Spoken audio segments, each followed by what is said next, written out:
Daily கிரீக்ன்ற இந்த மொழியை பேசுறோம், ஆனா நமக்கு அதை பத்தி சுத்தமா தெரியாது. ஃபார் எக்ஸாம்பிள் மியூசிக், அது வந்து மியூஸ் அப்படின்ற வார்த்தையிலிருந்து டிரைவ் ஆயிருக்கு.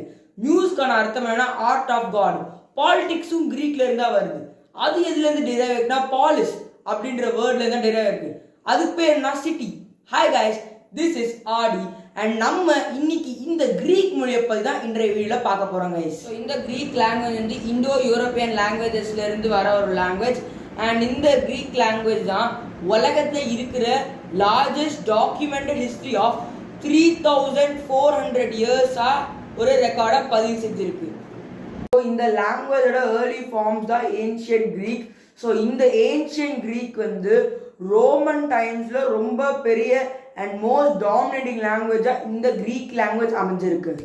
இப்போதைக்கு இந்த கிரீக் மொழி வந்து வெறும் கிரீஸ் அண்ட் சில பல யூரோப்பியன் கண்ட்ரிகளில் மட்டும்தான் பேசப்படக்கூடிய ஒரு மொழியா இருக்குது. ஸோ இந்த மாடர்ன் கிரீக் வந்து என்னன்னா டெமாட்டிக் டயலக்ட்ல இருந்து வந்துச்சு.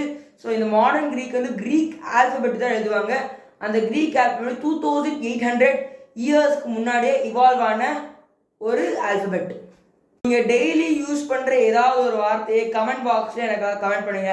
அண்ட் நான் வந்து அதை க்ரீக்கா இல்லையான்னு சொல்கிறேன். ப்ளஸ் அது க்ரீக்காக இருந்துச்சுன்னா அதோட மீனிங்கையும் சேர்த்து சொல்கிறேன் கைஸ். ஸோ அவ்வளோதான் கைஸ், இன்றைய வீடியோ முடிஞ்சு. உங்களுக்கு பிடிச்சிருந்தா லைக் பண்ணுங்கள், ஷேர் பண்ணுங்கள், சப்ஸ்கிரைப் பண்ணுங்கள், பெல் பட்டன் கிளிக் பண்ணுங்கள். ஸோ நம்ம இதே மாதிரி இன்னொரு புது வீடியோ பார்க்கலாம். பாய்.